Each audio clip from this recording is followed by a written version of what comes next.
अस्सलाम वालेकुम नाजरीन, आप देख रहे हैं डिजिटल मीडिया प्लस और मैं हूं मोहम्मद आसिफ। आज हम आपके लिए लेकर आए हैं एक ऐसी चौंका देने वाली खबर जिसने न सिर्फ फैसलाबाद बल्कि पूरे पाकिस्तान में तशवीश की लहर दौड़ा दी है। ये कहानी है इन मासूम और मुस्तहक खवातीन की जो हुकूमत के एहसास कफालत प्रोग्राम से अपनी जिंदगी बेहतर बनाने की उम्मीद रखती थी, लेकिन इन्हें क्या मालूम था कि इनके साथ एक ऐसा धोखा होने वाला है जो इनकी उम्मीदों को तोड़ कर रख देगा। जरा तसव्वुर करें, अगर आपके नाम पर आने वाली रकम आपके इल्म के बगैर कोई और निकाल ले तो आप पर क्या गुजरेगी। यही कुछ हुआ है इन सैकड़ों खवातीन के साथ जिनकी मेहनत, उम्मीद और हक को बेरहमी से लूट लिया गया। ये मामला इस वक्त सामने आया जब फैसलाबाद के मुख्तलिफ इलाकों से खवातीन ने शिकायत दर्ज करवाना शुरू की। इनका कहना था कि वो एहसास कफालत प्रोग्राम में बाकायदा रजिस्टर्ड हैं। इनकी वेरिफिकेशन भी मुकम्मल हो चुकी है, लेकिन जब वो अपनी रकम लेने गई तो मालूम हुआ कि इनके अकाउंट से पैसे पहले ही निकाले जा चुके हैं। इब्तदा में ये मामला एक या दो केसेस तक महदूद समझा गया, लेकिन जैसे जैसे शिकायत बढ़ती गई वैसे वैसे एक बड़े फ्रॉड का खदशा भी बढ़ने लगा। खवातीन परेशान, बेबस और खौफजदा थी क्योंकि इन्हें समझ नहीं आ रहा था कि आखिर इनके साथ ये सब कैसे हुआ।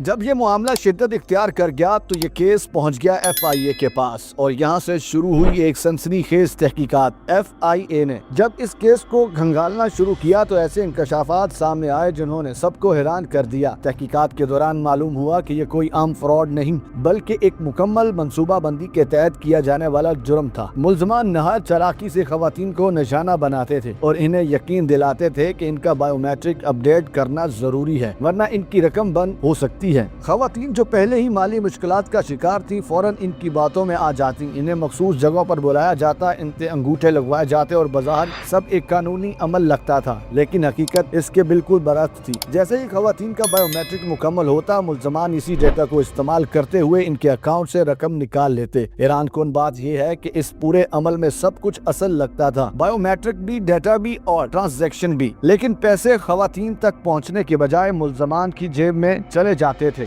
FIA ने जब अपनी कार्रवाई को तेज किया तो सरगोदा में एक बड़ी पेशरफ सामने आई। एक खुफिया इतला पर छापा मारा गया जिससे 3 मुल्ज़मान को गिरफ्तार कर लिया गया। इस कार्रवाई के दौरान जो चीजें बरामद हुई उन्होंने इस केस की संगीनी को मजीद बढ़ा दिया। मुल्ज़मान के कब्जे से 200 से ज्यादा खवातीन के शनाख्ती कार्ड बरामद हुए, साथ ही वो डिजिटल डिवाइसेस भी मिली जिनके जरिए ये फ्रॉड किया जा रहा था। ये वाज़ेह हो गया कि यह कोई छोटा मोटा जुर्म नहीं बल्कि एक मुनज़्ज़म नेटवर्क है जो तवील अरसे से काम कर रहा था। गिरफ्तारी के बाद जब मुल्ज़मान से तफ्तीश की गई तो मजीद हैरान कुन इंकशाफात सामने आए। ज़राए के मुताबिक ये गिरोह न सिर्फ फैसलाबाद बल्कि दीगर शहरों में भी अपने नेटवर्क को फैलाने की कोशिश कर रहा था। FIA हुकाम का कहना है कि इस केस में मजीद गिरफ्तारियां भी मुतवक्के हैं और तहकीकात का दायरा वसी किया जा रहा है ताकि इस नेटवर्क के तमाम अफराद को कानून के कटहरे में लाया जा सके। नाज़रीन, इस कहानी का सबसे दर्दनाक पहलू वो खवातीन है जो इस फ्रॉड का शिकार हुई। इनमें से कई खवातीन ने बताया कि वो इस रकम के सहारे अपने घरों का खर्चा चलाती थी, बच्चों की तालीम और जरूरियात पूरी करती थी। कुछ खवातीन ने तो ये भी कहा कि वो कई दिनों से इस उम्मीद पर बैठी थी कि जैसे ही रकम मिलेगी तो वो अपने घर के हालात बेहतर करेंगी, लेकिन जब इन्हें मालूम हुआ कि इनकी रकम पहले ही निकाली जा चुकी है तो इनके पैरों तले जमीन निकल गई। ये वाकया सिर्फ एक माली धोखा नहीं बल्कि एक ऐसा जुर्म है जिसने गरीब तबके के एतमाद को शदीद नुकसान पहुँचाया है। सवाल भी उठता है कि आखिर ऐसे फ्रॉड को